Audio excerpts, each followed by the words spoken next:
Hello बच्चों, very good morning to all of you. एक बार आप सभी का फिर से स्वागत है बीट में, right, the best education academy for toppers. और मैं am Shadab means your MSD sir फिर से हाजिर हूं after a huge demand of that audio book of formula sheet revision, right. तो जैसा कि आपको पता है, इसके पिछली दो ऑडियो बुक में, जैसे कि ये थर्ड है, दो ऑडियो बुक में मैंने आपको टिप्स एंड ट्रिक्स भी बताई थी, बहुत सारी चीजें आपको रिवाइज करवाई थी, और कैसे फॉर्मूले को यूज करना है, फॉर्मूले को किस तरह से आप क्वेश्चन में अप्लाई करेंगे, ये सारी चीजें मैंने बताई थी। और बीच बीच में बहुत सारी ऐसी बातें बताई थी जो आप गलती करते हैं।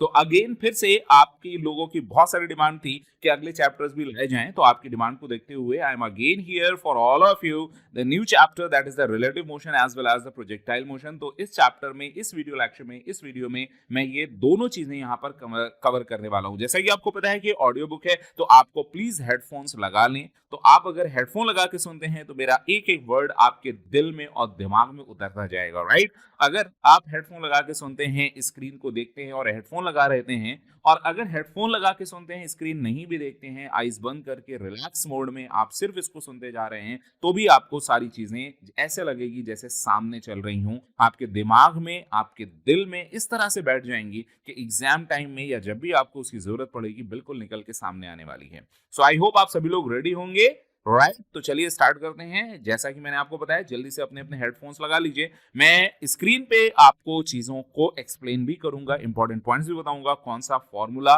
इंपॉर्टेंट है, कौन सा कम इंपॉर्टेंट है, किस फॉर्मूले को 3 स्टार 5 स्टार देना चाहिए, कौन सा फॉर्मूला आपके लिए बहुत ज्यादा यूजफुल है, ये सब भी होगा, राइट। तो आप अगर इसको सुनते रहेंगे तो फॉर्मूला याद हो जाएगा, और कोशिश करूंगा मैं 20 मिनट में एक चैप्टर को रिवाइज करके खत्म कर दूं। और आगे ऐसे सारे चैप्टर्स 11th और 12th के आने वाले हैं। इसके बाद जो चैप्टर आने वाला है बच्चों, वो 12th का चैप्टर है, दैट इज इलेक्ट्रोस्टैटिक्स, राइट, जो कि बहुत बहुत बहुत ज्यादा इंपॉर्टेंट है, बहुत ज्यादा फॉर्मूले भी हैं उसमें। और उसके बाद जो चैप्टर आएगा वो आएगा ऑप्टिक्स का, जैसा कि बच्चों ने, आप में से सभी लोगों ने डिमांड की हुई है। So let's get started. I hope all of you are ready. आप सभी ने अपना हेडफोन यूज कर लिया होगा, इज इट? चलिए देखिए, अभी जो पहले मैं लेने जा रहा हूं that is the relative motion. अभी मैं जरा सा यहां पर, यस, तो रिलेटिव मोशन यहाँ पे आप देख रहे हो, रिलेटिव मोशन है, 2 डायमेंशन में है। 1 डायमेंशन का मैंने आपको बता दिया था 1D के साथ ही। तो यहाँ पे कौन सा यूज होने वाला है इसको देखते हैं। तो रिलेटिव मोशन क्या होता है बेटा? जब भी हम एक ऑब्जेक्ट के रिस्पेक्ट में दूसरे ऑब्जेक्ट की वेलोसिटी निकालते हैं, right. So many of students just most of you actually just requested that I have to use some English, or little bit English, or more English, so you can understand. So this time I would like to just use a little bit more English, so that all students, all non-Hindi speaking students also can understand. So I hope Hindi speaking students also you can understand it very easily, so don't worry about that. आपको हर एक चीज समझ में आएगी, जो भी चीज मैं इंग्लिश में बोलूंगा उसको हिंदी में भी जरूर बोलूंगा, तो don't worry about that, right. So the most important concept, बहुत ज्यादा इंपॉर्टेंट कंसेप्ट है बच्चों, रिलेटिव मोशन का, जो बहुत बड़े बड़े क्वेश्चंस होते हैं, जो आप सीधे सीधे डायरेक्ट इक्वेशन से सॉल्व नहीं कर पाते हो। जब भी दो ऑब्जेक्ट एक साथ मूव कर रहे होते हैं और उनमें आपको कुछ सॉल्व करने को दिया जाता है, तो आपको परेशानी होती है उनको सॉल्व करने में। लेकिन यहाँ पे ये परेशानी दूर करने के लिए हमारे पास एक रिलेटिव मोशन है या रिलेटिव वेलोसिटी है। इसमें होता क्या है कि किसी दो ऑब्जेक्ट अगर मूव कर रहे हो, मान लो जैसे यहाँ पर ए कार है और ये कार ए है और वो वी स्पीड से मूव कर रही है, इसके बाद यहाँ पर दिख रहा है कार बी है और वो कार वी स्पीड से मूव कर रही है, तो दोनों एक दूसरे के बीच में इनकी कुछ डिस्टेंस है, रिलेटिव डिस्टेंस। अभी आप कह सकते हैं कि मान लो इस वक्त इनके बीच की डिस्टेंस S1 है, तो वो रिलेटिव डिस्टेंस कहलाएगी या SAB कहलाएगी, राइट। तो इसमें रिलेटिव मोशन से हम चीजों को आसानी से सॉल्व करते हैं। रिलेटिव मोशन होता क्या है? रिलेटिव मोशन का मतलब speed of one object with respect to any other moving object, यानी ए के रिस्पेक्ट में बी की और बी के रिस्पेक्ट में ए की वेलोसिटी। फिर से ध्यान से सुनिएगा, velocity of A with respect to B means velocity of A, speed of A as seen by B. Suppose B is observer, तो बी को कैसा दिखेगा? How B can see the speed and how fast it seems to move to B the object A और car A is known as the relative speed. जैसा कि आपको पता है कि हमेशा ऐसा होता है कि जब आप ट्रेन में सफर करते हैं तो जो अपोजिट साइड से ट्रेन निकलती है आपकी ट्रेन के पड़ोस से, हमेशा आपको ऐसा लगता है कि वो आपकी ट्रेन से ज्यादा तेज चल रही है, राइट। हमेशा आपको ऐसा लगता है, लेकिन वो हो सकता है आपसे कम तेज चल रही हो या आपसे स्लो चल रही हो या आपकी ट्रेन से स्लो चल रही हो, क्योंकि वो रिलेटिव होती है। दोनों स्पीड ऐड होके आपको दिखाई देती हैं, एज्यूम होती हैं, आपको लगता है ऐसा, इस वजह से वो आपको ज्यादा तेजी से दिखाई देती है। तो यहां पर मैं रिलेटिव स्पीड की बात करूंगा कि VAB का मतलब स्क्रीन पे देख लीजिए बच्चों, velocity of A with respect to B, जिसको हम VAB बोलते हैं, इसका मतलब ये होता है VA माइनस VB वेक्टर के साथ।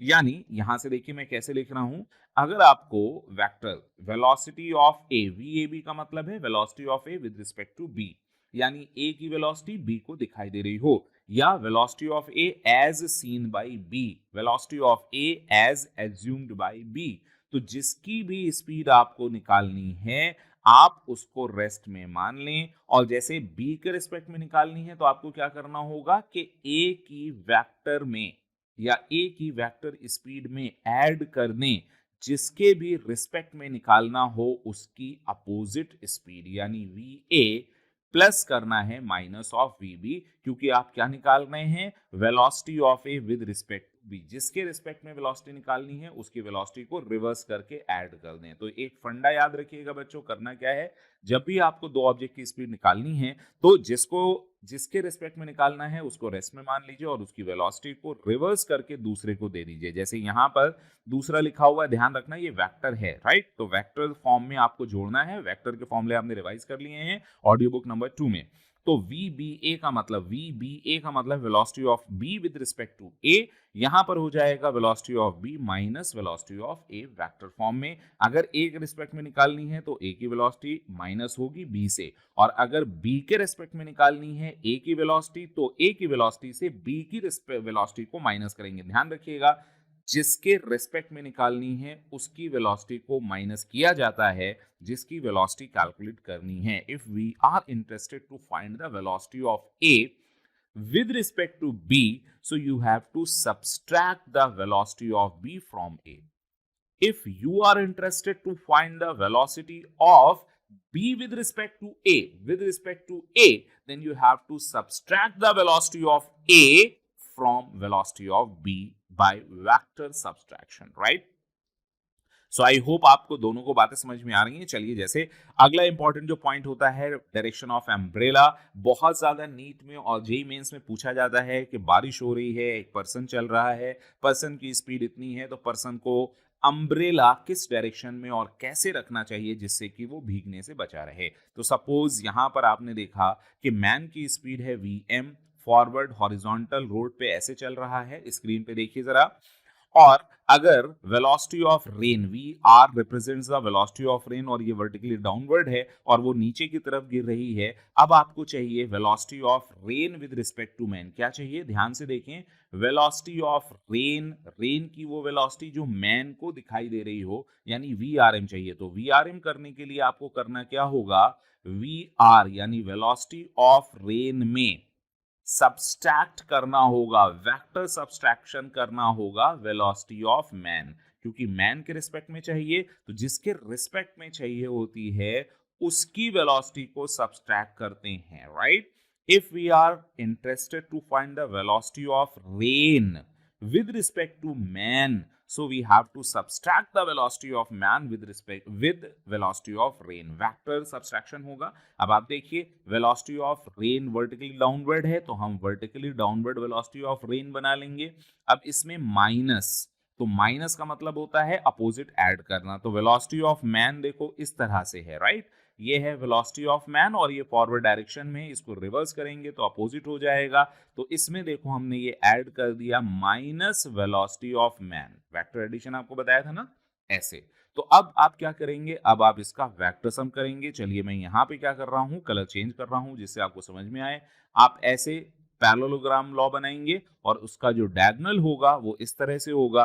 तो ये जो ब्लू कलर से मैंने बना के दिखाया है velocity of rain with respect to man है, यानी ये इसको ऐसे दिखाई दे रही होगी यहाँ से, और ये एंगल थीटा होगा। डायग्राम यहाँ पे भी बना है, यहाँ भी मैंने बना दिया, तो उसको इस तरह से अम्ब्रेला रखना होगा और इसकी ये जो थीटा आएगा यहाँ से कैसे निकाल सकते हैं बच्चों, tan थीटा इस वेलोसिटी ट्रायंगल से देखिए, परपेंडिकुलर अपॉन बेस, परपेंडिकुलर क्या हो गया बच्चों VM, और डिवाइडेड बाय ये हो गया वेलोसिटी ऑफ रेन। तो आई होप आपको ये समझ में आ गया होगा बच्चों। ये फास्ट ट्रैक या रैपिड रिवीजन है तो बहुत ज़्यादा एक्सप्लेनेशन पॉसिबल नहीं है। मैंने मिनिमम टाइम में मैक्सिमम चीज़ें आपको कवर करवाने की कोशिश करी हैं। अगर आपको ये चाहिए डिटेल में पढ़ना तो मेरे लेक्चर वो यूट्यूब पे इसके सारे लेक्चर, सेपरेट लेक्चर पढ़े हुए हैं, टॉपिक वाइज पढ़े हैं, माइक्रो लेक्चर पढ़े हुए हैं, माइक्रो टॉपिक वाइज पढ़े हुए हैं। आप वहां से इनको डिटेल में देख सकते हैं। तो यहाँ पर आपने देख लिया अम्ब्रेला की डायरेक्शन हमें कैसे रखनी चाहिए और वीआरएम वेलोसिटी ट्रायंगल से कैसे निकालना है। आगे बढ़ते हैं अगले पेज पे चलते हुए।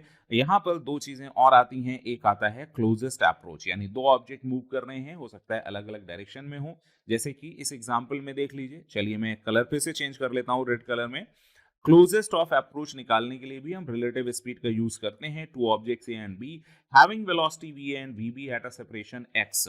अभी ये देखिए, ये ओरिजिन पे है और ये पॉजिटिव एक्स एक्सिस में वी ए स्पीड से जा रहा है और ये एक्स एक्सिस पे है, एक्स डिस्टेंस पे है ए से, और ये टूवर्ड्स द ओरिजिन जा रहा है बी। तो अब इन दोनों के बीच की मिनिमम डिस्टेंस, क्लोजेस्ट डिस्टेंस या कितनी कम से कम डिस्टेंस पे होंगे, तो इसको, क्योंकि दोनों ऑब्जेक्ट मूव कर रहे हैं, तो क्लोजेस्ट डिस्टेंस या क्लोजेस्ट अप्रोच या डिस्टेंस ऑफ क्लोजेस्ट अप्रोच निकालना थोड़ा सा टफ हो जाता है।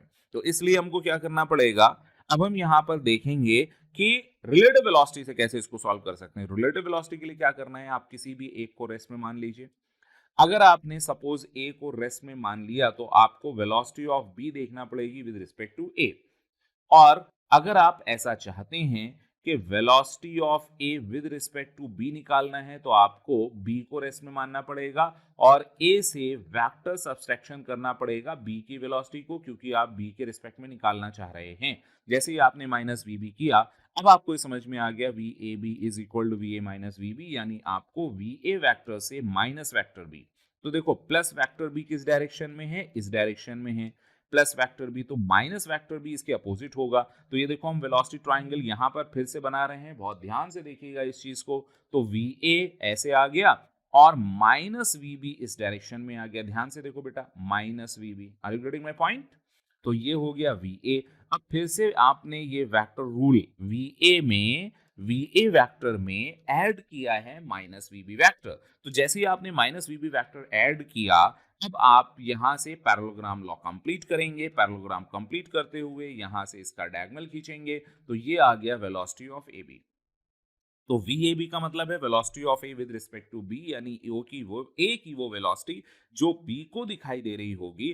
तो बी देखेगा कि ए ऐसा, देखो ए जा ऐसे रहा है वाई एक्सिस पे, लेकिन बी को दिखेगा कि वो ऐसे जा रहा है, राइट? तो अब एक रेस्ट पे आ गया, जैसे बी को आपने रेस्ट में मान लिया था, क्योंकि बी के रेस्पेक्ट में निकाल रहे हैं तो हमने बी को यहीं पे रेस्ट में मान लिया। तो बी के रेस्पेक्ट में ए ऐसे मूव करता जा रहा है। अब हम यहां से ऐसे इसके ऊपर परपेंडिकुलर ड्रॉप करेंगे तो ये जो आर डिस्टेंस होगी ये इसकी मिनिमम डिस्टेंस हो जाएगी, राइट? तो सबसे पहले इसके लिए क्या करना है, जब भी आपको डिस्टेंस ऑफ क्लोजेस्ट अप्रोच निकालना है तो किसी एक को रेस्ट में मान ले। ध्यान से इन बातों को बहुत ध्यान से सुनिएगा, राइट? और इसका आप प्रैक्टिस भी करिएगा। जब भी दो ऑब्जेक्ट मूव कर रहे हो, क्लोजेस्ट डिस्टेंस ऑफ अप्रोच निकालनी हो या वो टाइम निकालना हो जब वो क्लोजेस्ट डिस्टेंस में हो, तो आपको दोनों में से एक को रेस्ट में मानना है। एक को रेस्ट में मानकर आप वेलोसिटी निकाल लेंगे, रिलेटिव वेलोसिटी, और उसका पाथ निकाल लेंगे। और उस पाथ को निकालने के बाद जैसे यहाँ पर आपने क्या किया, ये बी को रेस्ट में मान लिया, बी रेस्ट में है तो ए की वेलोसिटी ये हो गई, ए की वेलोसिटी का पाथ ये हो गया, ए का पाथ ये हो गया। अब ए ऐसे जा रहा है। अब वो वी ए बी क्या, क्योंकि 90 डिग्री पे है तो आप पाइथागोरस से under root of A square plus V B square निकाल सकते हैं। और ये बीटा एंगल भी निकाल सकते हैं टेन थीटा से। बीटा कैसे होगा, tan beta is equal to perpendicular, क्योंकि ये परपेंडिकुलर है, ये बीटा है, तो परपेंडिकुलर अपॉन बेस। तो परपेंडिकुलर कितना हो गया, ध्यान से देखो, ये थीटा है, राइट? तो tan theta is equal to यहां से ये वाला वेलोसिटी आपको निकली है बी, ये वाली बी। यहां से देखो, इस ट्रायंगल से देख लो कि इधर जो वेलोसिटी है वो है वी ए और इधर जो वेलोसिटी है मैग्नीट्यूड वी बी। तो tan theta is equal to perpendicular upon base, तो ये आ गया V A upon V B. अब इसमें साइन बीटा की जरूरत है तो भी निकाल सकते हैं। और फिर इसी तरह से y की वैल्यू, यानी ये y हो गया, ये डिस्टेंस आपको दी थी, बीटा आप निकाल चुके हो, तो साइन थीटा लगा के यहाँ से y अपॉन एक्स ये निकल आया। y की वैल्यू ऐसे भी आ सकती है, सीधे वी ए और वी बी की वैल्यू रख के। तो इस फॉर्मूले को अगर याद रखना, लेकिन मेरी एडवाइस रहेगी कि आप कंसेप्चुअली इसको यूज करो, कंसेप्ट को समझिए क्या करना है ये समझिए, प्रैक्टिस करिए, ज्यादा फॉर्मूले के चक्कर में नहीं रहिए क्योंकि सही टाइम पे फॉर्मूले याद नहीं आते हैं, राइट। आई होप आप समझ गए होंगे। चलिए आगे बढ़ते हैं। जिन बच्चों को ये स्लो लग रहा हो, बच्चों आप स्पीड बढ़ा लो। तो मैं थोड़ा सा स्लो इसलिए कर रहा हूं ताकि बच्चों को अच्छे से समझ में आए। अगर आपको लग रहा है आपको फास्ट रिवाइज करना है, so please you can view this video at 1.2 or 1.25 or 1.4, whatever the speed you like। ध्यान से देखें, क्रॉसिंग और रिवर, इसमें भी यहां पर रिलेटिव नहीं यूज होती है बच्चों, यहां पर क्या है, रिजल्टेंट वेलोसिटी यूज होती है, राइट। यहां पर ये कंसेप्ट रिजल्टेंट वेलोसिटी का है, रिलेटिव का नहीं है। रिजल्टेंट का मतलब जब दोनों एक दूसरे को चेंज कर पाए, जैसे रिवर, जैसे पहले वाले केस में आपने देखा था कि दोनों कार इंडिपेंडेंटली मूव कर रही हैं, ए की वेलोसिटी से बी पर, बी की वेलोसिटी से ए पर कोई फर्क नहीं पड़ रहा है, सिर्फ दिख रही है अलग जाते हुए। लेकिन रिवर है और रिवर में बोट है, तो रिवर की वेलोसिटी बोट की एक्चुअल वेलोसिटी को, रियल वेलोसिटी को चेंज कर सकती है, इसलिए वो उसको दिखेगा भी और एक्चुअल में भी चेंज होगी। तो जब भी एक वेलोसिटी दूसरे पे इफेक्ट डाल सकती है, so this will be the case of the resultant velocity. So we have to use the addition of the vector. Relative velocity में we are using subtraction of the vector. यहां पर हम लोग यूज करेंगे addition, यानी v1 vector plus v2 vector, right. तो इन चीजों को ध्यान रखिएगा, कंफ्यूज नहीं होइएगा कि रिजल्टेंट कब यूज करना है और रिलेटिव कब यूज करना है। जैसे रिवर और बोट के केस में, क्रॉसिंग ऑफ रिवर के केस में रिजल्टेंट वेलोसिटी यूज होती है। अब मान लीजिए कि मैन अगर रिवर फ्लो नहीं करती, तो मैन की अपनी पावर, अपनी जो उसकी ताकत है या उसकी स्पीड है स्टिल वाटर में, वो है v, उसको हम vm भी कह सकते हैं, वेलोसिटी ऑफ मैन, राइट। और अभी रिवर की जो स्पीड है वो रिवर की स्पीड हो सकती है। अब मैं इस डायग्राम में आपको दिखा रहा हूं कि यहाँ पर v या vm वो स्पीड ऑफ स्विमर है, और स्विमर इस डायरेक्शन में ऐसे जाने की कोशिश करेगा, लेकिन रिवर उसको ऐसे जाने नहीं देगी। क्यों? क्योंकि रिवर की वेलोसिटी यहाँ पे u ली हुई है ना, वेलोसिटी ऑफ रिवर उसको यहाँ पे u माना है, यानी कि इधर से रिवर भी आ रही है, इधर से रिवर भी आ रही है, कितनी वेलोसिटी से, vr कह लो या उसको u कह लो। तो अब होगा क्या, ये इस डायरेक्शन में तो जाएगा वेलोसिटी ऑफ मैन, और इस डायरेक्शन में रिवर की वेलोसिटी ऐड हो जाएगी vr। तो जो रिजल्टेंट वेलोसिटी होगी बच्चों ना, यहां से अगर हम कलर चेंज करके अलग कलर से लिखें रिजल्टेंट वेलोसिटी, ताकि आप समझ पाए रिजल्टेंट कौन है। तो इधर से चलना शुरू किया था, कोशिश उसकी थी बी पर जाने की, लेकिन वो सी पर पहुंचेगा और इस तरह से यहां पहुंचेगा।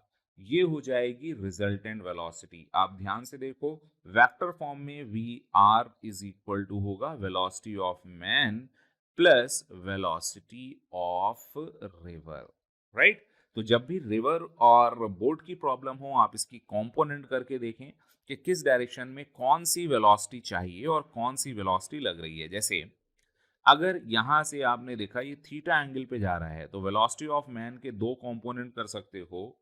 एक कंपोनेंट हो जाएगा vm, इस डायरेक्शन में आ जाएगा velocity of man sine theta, और इस डायरेक्शन में आ जाएगा vm cos थीटा। तो vm cos थीटा का जो काम रहेगा, उस रिवर को a पॉइंट से b पॉइंट तक पहुंचाना, राइट। ए से बी तक, यानी रिवर को क्रॉस कराने में जिसकी रिस्पॉन्सिबिलिटी है वो इस ये वी कॉस थीटा कंपोनेंट की है। स्क्रीन पे बच्चों देख लो तो अच्छे से समझ में आएगा। अब वी साइन थीटा क्या कर रहा है, वी साइन थीटा का काम है सिर्फ रिवर की वेलोसिटी से लड़ना, रिवर की वेलोसिटी को काउंटर करना, रिवर की वेलोसिटी को बैलेंस करना। तो अगर रिवर की वेलोसिटी वी साइन थीटा से ज्यादा हो गई, ध्यान से सुनिएगा, अगर रिवर की वेलोसिटी वी साइन थीटा से ज्यादा हो गई यहां से, तो क्या होगा, ये इधर चला जाएगा। और अगर रिवर की वेलोसिटी ज्यादा हो गई तो ये मैन इस लाइन से इधर चला जाएगा। v cos थीटा का काम क्या है, इसको इस लाइन पे ही रखना। बस इसी फंडामेंटल से, इसी फंडा से बस यूज होता है कि crossing the river in minimum time, crossing the river in minimum path. यहां पे आप देखो, क्रॉस करने के लिए वी कॉस थीटा रिस्पॉन्सिबल है, ये वाला कंपोनेंट, और रिवर से लड़ने के लिए, रिवर की वेलोसिटी से लड़ने के लिए वी साइन थीटा है। अब मान लीजिए उसको एग्जैक्टली बी पे पहुंचना है, यानी इस लाइन के ना तो इधर जाना है उसे ना उधर। इसका मतलब है रिवर की वेलोसिटी को कंप्लीटली बैलेंस करे, तो क्या होगा, velocity of river should be balance by the component of swimmer, जो कि वेलोसिटी ऑफ रिवर के अपोजिट है, जिसको आप v sin थीटा कह रहे हो। तो यहां से साइन थीटा की भी एक वैल्यू आ जाएगी भाई, sine theta is equal to V R upon V. अगर वो इतने एंगल पे स्विम करेगा तो एग्जैक्टली वो ए पॉइंट से बी पॉइंट पर पहुंच जाएगा, यानी डायरेक्टली अपोजिट पॉइंट पे, है ना। और टाइम, क्योंकि इस डायरेक्शन में उसका कंपोनेंट कितना है, v cos थीटा, तो इस डायरेक्शन की वेलोसिटी है vy, इस डायरेक्शन में डिस्टेंस है d, कहीं भी जाए लेकिन आप देखो y डायरेक्शन में जो चला है वो d, तो time taken to cross the river आ जाएगा d divided by v cos theta. जिधर की डिस्टेंस उधर की वेलोसिटी आप आराम से निकाल लेंगे। Velocity along the river u minus V sine theta, अगर ये दोनों बराबर हो गए तो अलोंग द रिवर बिल्कुल भी नहीं जाएगा, और अगर नहीं हुए तो अलोंग द रिवर जाएगा इतने टाइम में। राइट, आई होप आपको समझ में आया होगा, अच्छे से देखना। अब यहाँ पे दो बातें होती हैं, केस वन एक होता है शॉर्टेस्ट टाइम, अगर वो क्रॉस करने की कोशिश कर रहा है शॉर्टेस्ट टाइम में, तो शॉर्टेस्ट टाइम में जो मिनिमम टाइम इसको लगेगा वो डी बाई वी, के वो सीधा सीधा, कि मतलब इधर से जाने के बजाय सीधे इधर आ जाए। तो यहाँ पर जो कंपोनेंट था वी कॉस थीटा, है ना, मैन का, तो इसको चाहिए मैक्सिमम। अब मैक्सिमम में कॉस थीटा कैसा चाहिए, मैक्सिमम, और कॉस थीटा मैक्सिमम कितना होता है, +1, तो थीटा कितना होगा +1 के लिए 0। यानी अगर वो रिवर के परपेंडिकुलर, ये है रिवर, यहाँ ए, इससे एग्जैक्टली परपेंडिकुलर चलना शुरू करे, हालांकि परपेंडिकुलर पार नहीं कर पाएगा क्योंकि रिवर की वेलोसिटी भी तो है, तो वो ए से बी की तरफ चलना शुरू करे, जा नहीं पाए वो अलग बात है, लेकिन उसको पार करने के लिए उसकी वेलोसिटी का मैक्सिमम यूज होगा। अगर मैक्सिमम यूज होगा तो ये यहां से कोशिश करेगा यहां जाने की, लेकिन अभी रिवर उसको ऐसे थोड़ी छोड़ देगी, रिवर उसको यहां से ढकेलेगी, रिवर उसको वीआर स्पीड से ढकेलेगी, मैन वीएम स्पीड से, तो बी की जगह पहुंचेगा सी पर, लेकिन क्योंकि उसने क्रॉस करने में अपनी वेलोसिटी का मैक्सिमम कंपोनेंट यूज किया है, इसलिए उसको जो टाइम लगेगा बच्चों वो मिनिमम लगेगा। आप इस बात को याद रखिएगा, to cross the river in minimum time, swimmer or the boatman or the boat has to travel perpendicular to the direction of river flow. ये रिवर फ्लो है, इसके परपेंडिकुलर उसको जाना पड़ेगा, तब वो मिनिमम टाइम में पहुंचेगा, और ऐसा करने पर वो एग्जैक्टली अपोजिट पॉइंट जहां वो चाहता है वहां नहीं पहुंचेगा, उससे आगे निकल जाएगा, लेकिन टाइम उसको मिनिमम लगेगा। आई होप ये बात आप समझ पाएंगे। आगे बढ़ते हैं, case 2, shortest path. So to cross the river straight, drift 0 होनी चाहिए, यानी रिवर के अलोंग बिल्कुल भी नहीं जाए। ऐसा होने के लिए दोनों वेलोसिटी के कंपोनेंट, यानी इधर जो रिवर है, रिवर की वेलोसिटी, और इसका इधर जो कंपोनेंट था मैन का वी एम साइन थीटा, ये दोनों बैलेंस होने चाहिए। अब उसके लिए कंडीशन है कि वेलोसिटी ऑफ मैन रिवर की वेलोसिटी से ज्यादा होना जरूरी है। वेलोसिटी ऑफ मैन रिवर की, ऐसे याद रखना, V M should be greater than V R, तभी वो शॉर्टेस्ट पाथ में जा पाएगा, अदरवाइज नहीं जा पाएगा। तो उसके लिए sine theta is equal to U by V होना चाहिए। u का मतलब ऐसे कि velocity of river divided by velocity of man, और ऐसा करने में उसको इतना टाइम लगेगा। t is equal to D divided by V, V क्या है, वेलोसिटी ऑफ मैन या वेलोसिटी ऑफ स्विमर, उसको आप V square minus U square भी कह सकते हो, इतना टाइम लगेगा, तो वो इस तरह से क्रॉस करेगा। आई होप ये बात आपको समझ में आई है, नहीं आई है फिर से दोबारा देख लेना, प्रैक्टिस कर लेना। आगे चलते हैं अगले चैप्टर पे। ये रिलेटिव मोशन हम लोग का खत्म होता है, अब अगला चैप्टर आता है प्रोजेक्टाइल मोशन। प्रोजेक्टाइल क्या है, अभी तक आपने जो चैप्टर्स देखे उसमें a ball is projected either horizontally और वर्टिकली, या तो यू वेलोसिटी से ऊपर फेंका था या यू वेलोसिटी से हॉरिजॉन्टल फेंका था।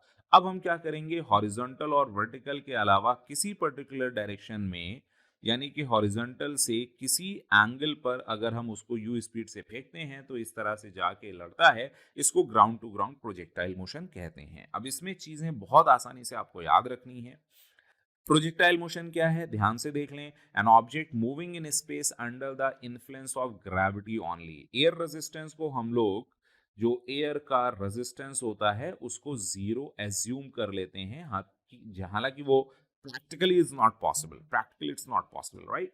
तो जब भी आपके पास प्रोजेक्टाइल मोशन हो, always and always and always try to solve the projectile motion problem after resolving them in horizontal and vertical। जब भी आपके पास वेलोसिटी हो प्रोजेक्टाइल की, हमेशा उसको हॉरिजॉन्टल और वर्टिकल में रिजॉल्व कर लें, ब्रेक कर लें, बहुत आसानी से सॉल्व होगा। जैसे एक बॉल है, यहां से स्क्रीन पे देखिए, बॉल को हॉरिजॉन्टल से u वेलोसिटी से और हॉरिजॉन्टल से थीटा एंगल बना के फेंका गया, तो आप उसका एक कंपोनेंट x डायरेक्शन में ux इसको तोड़ोगे तो आ जाएगा horizontal component u cos theta. जरूरी नहीं है हमेशा u cos थीटा हो, sin थीटा भी हो सकता है, डिपेंड करता है आपको थीटा कहां से दिया गया है, हॉरिजॉन्टल से या वर्टिकल से। इस केस में हॉरिजॉन्टल से दिया है तो horizontal component u cos theta, और वर्टिकल कंपोनेंट आप देखोगे तो यहां से हो जाएगा u sin थीटा।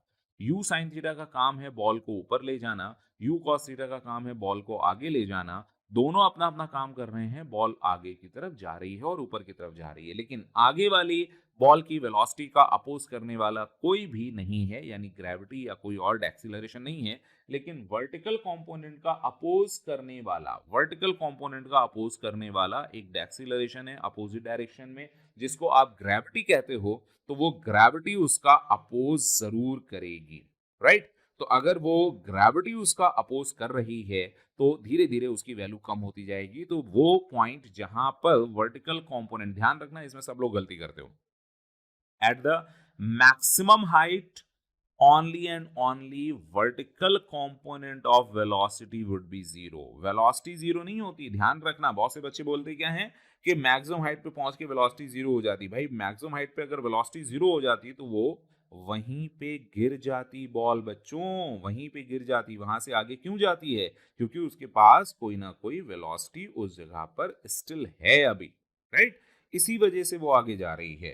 तो आप भी इस बात को हमेशा की तरह ध्यान रखिएगा कि वहां पर उसके पास कोई ना कोई वेलोसिटी होती है और वो परफेक्टली हॉरिजॉन्टल होती है, यानी मैक्सिमम हाइट पे सिर्फ हॉरिजॉन्टल वेलोसिटी जीरो होती है, और जो वर्टिकल वेलोसिटी का कंपोनेंट जीरो होता है और वेलोसिटी उसकी प्योर हॉरिजॉन्टल होती है और उतनी होती है जो स्टार्टिंग से। और ये तो आपको पता ही होगा, आप सभी स्मार्ट इंटेलिजेंट बच्चे हो, कि horizontal velocity will never ever change in projectile motion, क्योंकि उसको चेंज करने के लिए कोई कंपोनेंट नहीं है। अब टाइम ऑफ फ्लाइट का जो मैं फॉर्मूला आपको बता रहा हूं वो याद रखना, वो बहुत काम आएगा। टाइम ऑफ फ्लाइट होता है 2u(y) डिवाइडेड बाई जी। इस चीज को अगर आप याद रखोगे ना, कि वर्टिकल कंपोनेंट, मान लीजिए अगर आपको वेलोसिटी ऑफ प्रोजेक्शन ऐसे दे दिया, vector u is equal to ux i cap plus uy j cap, तो कंपोनेंट के फॉर्म में दे दिया, थीटा नहीं दिया, और आपसे पूछ लिया रेंज और मैक्सिमम हाइट, और फिर आपसे कहा गया टाइम ऑफ फ्लाइट निकालो, आप परेशान हो जाओगे।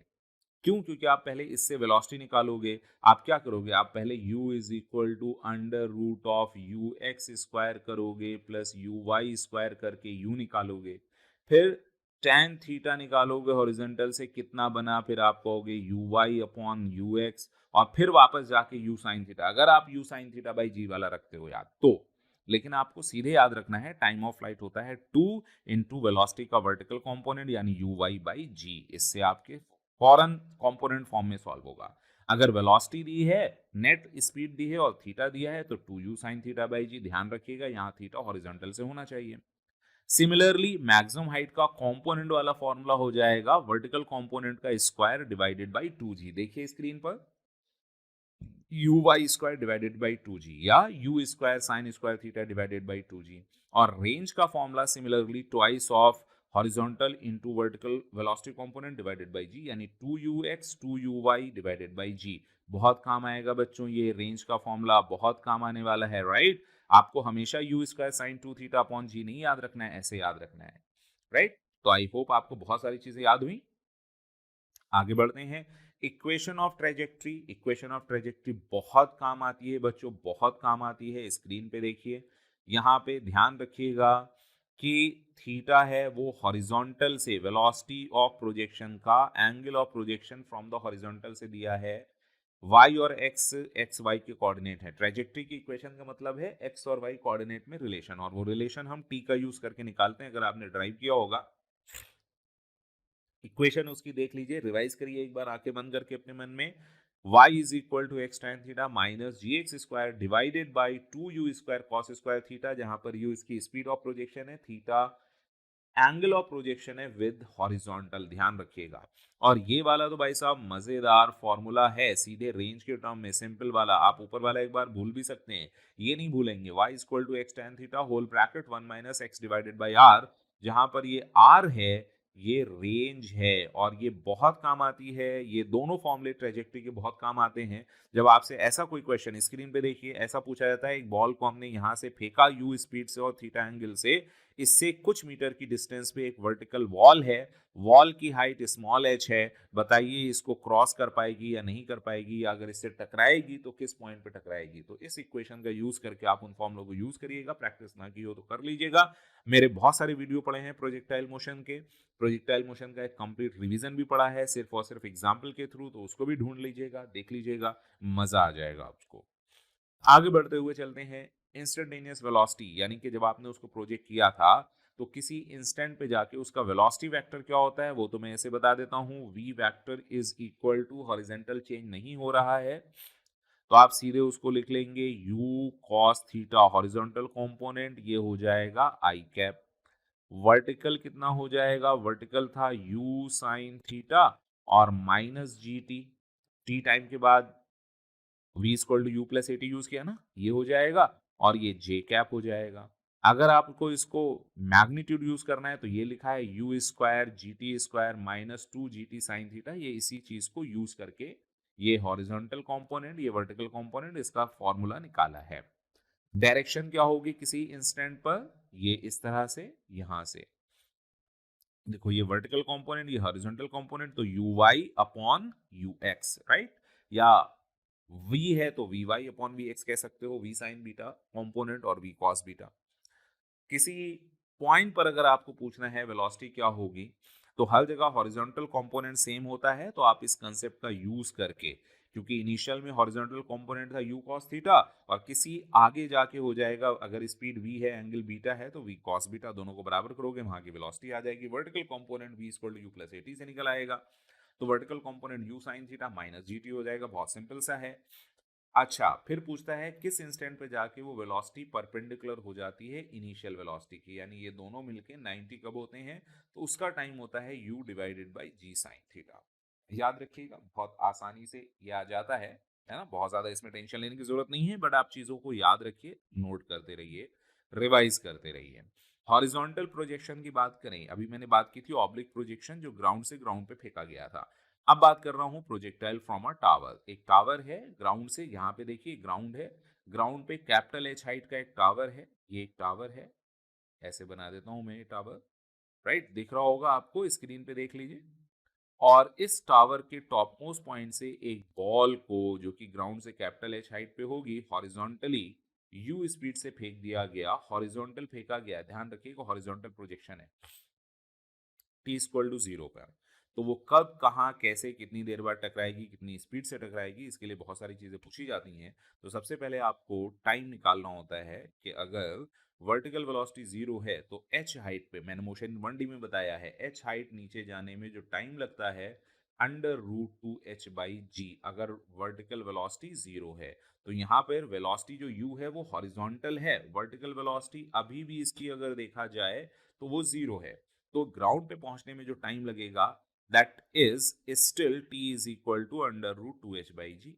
अब इतने टाइम में उसको किसने कवर कराई, हॉरिजॉन्टल रेंज किसने कवर कराई, हॉरिजॉन्टल वेलोसिटी में, तो रेंज कितनी हो जाएगी, आप कह सकते हो ये वाला टाइम और इनटू जिस स्पीड से हॉरिजॉन्टल से फेंका था, तो t इंटू यू, और t की वैल्यू यहाँ दी हुई है, तो आप सीधे यहाँ फॉर्मूला रखो, आंसर निकाल लो।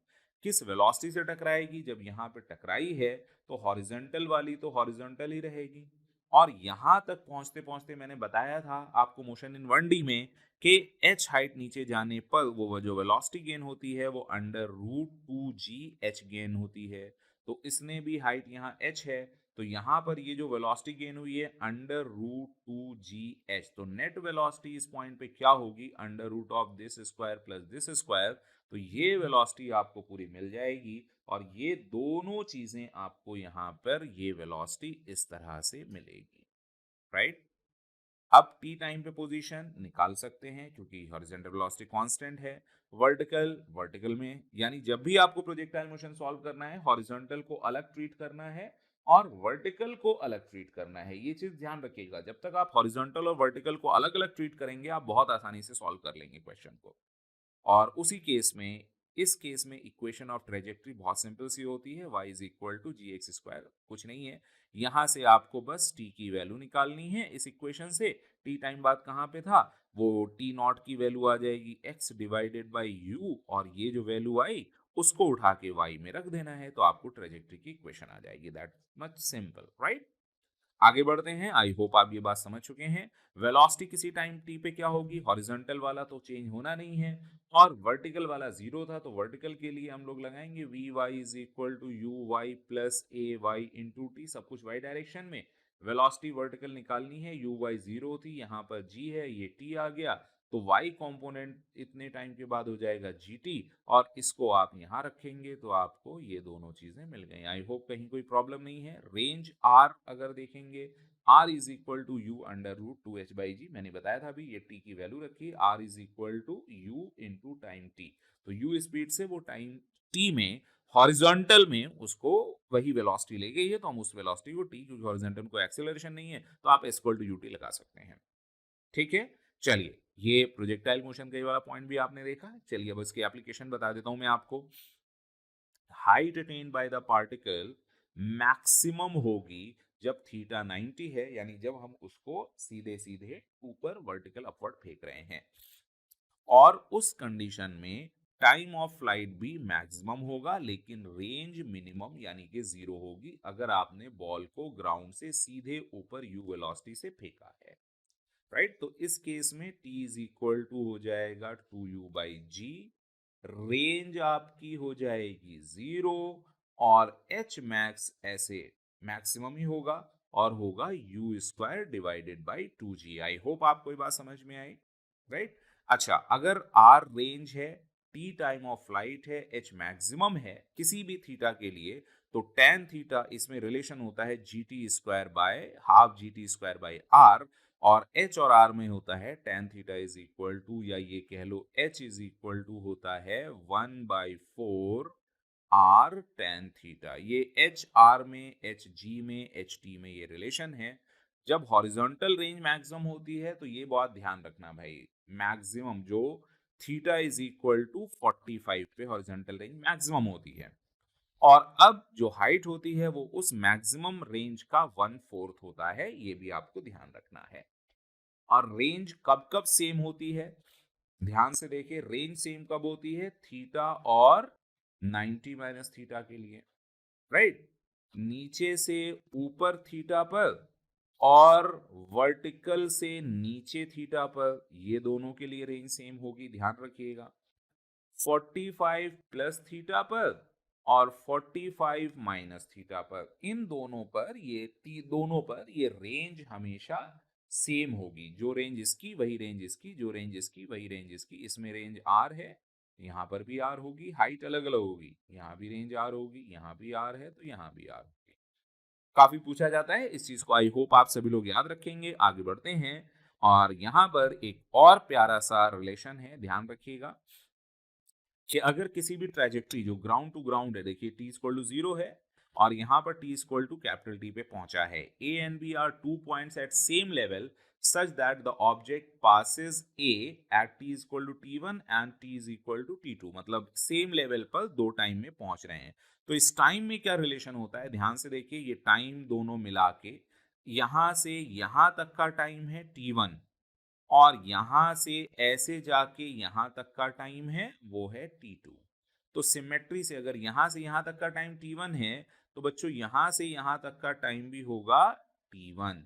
तो total time of flight T1 plus T2 total time of flight के बाद होगा, और जो h की वैल्यू होगी बच्चों वो हाफ जी T1 T2 होगी। इस चीज को याद रखिएगा, बहुत काम आने वाला है। और average velocity in interval A B is u cos थीटा होती है। ये चीज बहुत बार क्वेश्चन के फॉर्म में, ऑब्जेक्टिव के फॉर्म में धीरे से पूछी जाती है, लेकिन आप इस पॉइंट को हमेशा की तरह याद रखेंगे। I hope it's okay for all of you. That's great. चलिए यहाँ के लिए भी कुछ चीज याद रखिए कि if a projectile is projected from one vertex of a triangle such that it grazes the second vertex and finally fall down the third vertex, मतलब ये है कि किसी तरह का एक ट्रायंगल बना है, और अगर आपने, बहुत ध्यान से देखिएगा, काफी क्वेश्चन नीट में पूछे जाते हैं, एनटीए में कई क्वेश्चन ऐसे हैं, अगर किसी बॉल को हमने यहां से ऐसे फेंका और ये ऐसे गई कि उस ये वाले को टच करती हुई और यहाँ पे गिर गई है, तो अगर ये एंगल बच्चों अल्फा है और ये एंगल बीटा है, तो और एंगल ऑफ प्रोजेक्शन आपका थीटा है, तो tan theta is equal to हो जाता है tan alpha plus tan beta. ठीक है, तो अगर आपको इसका सॉल्यूशन देखना है तो मैंने एक वीडियो स्पेशली इसी चीज को ड्राइव करते हुए बनाया है, उसका जो लिंक है वो मैं आपको डिस्क्रिप्शन में दे दूंगा। राइट, डिस्क्रिप्शन में tan theta equal tan alpha plus beta कैसे आया था ये चीज देख लीजिएगा, इंपॉर्टेंट शॉर्ट ट्रिक के नाम से डाला है, वो काफी काम आएगा आपके। यहां से देखिए, a projectile has same range for two angle of projection, same range for two angle of projection, और उसके लिए अगर हाइट h1 h2 है ना, और वो दो एंगल ऑफ प्रोजेक्शन क्या होते हैं, एक थीटा और एक होता है 90 माइनस थीटा, जिसके लिए रेंज सेम होती है। अब थीटा के लिए अगर टाइम t1 है और 90 माइनस थीटा के लिए टाइम t2 है, ध्यान से देखिएगा, याद रखिएगा इसको बहुत अच्छे से। अभी यहां पर रेंज जो आया है प्रोजेक्टाइल का, उसमें रिलेशन हाफ जी T1 T2 होता है। अभी मैंने एच में एक रिलेशन आपको बताया था, यहां पर मैं रेंज में, और कंफ्यूज मत होइएगा कि ये एच हाफ जी T1 T2 किस चीज के लिए बोला है, और यहां में are half ji T1 T2 किसके लिए, डायरेक्ट पूछा जाता है। अगर आपको ये चीज याद है तो आपके क्वेश्चन बहुत आसानी से सॉल्व होंगे। और वेलोसिटी ऑफ प्रोजेक्शन ऐसे केस में ये होगी, राइट, और फिर जो हाइट है वो 4√h1h2 होगी, करेक्ट।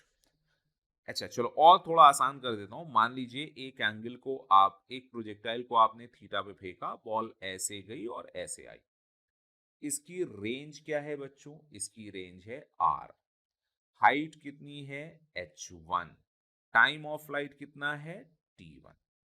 अब अगर मैंने क्या किया, एक बॉल को वर्टिकल से थीटा पर फेंक दिया, वर्टिकल से थीटा पर फेंका, बॉल ऐसे जाके ऐसे गई, अब हाइट इसमें h2 है, रेंज तो सेम ही रहेगी, राइट, और टाइम ऑफ फ्लाइट लगा उसमें t2, तो t1 और t2 में और वेलोसिटी में, ये वेलोसिटी u है, ये वेलोसिटी सेम स्पीड से फेंका है, तो ये रिलेशन T1 T2 में होता है, ये रिलेशन रेंज का होता है, ये रिलेशन हाइट का होता है।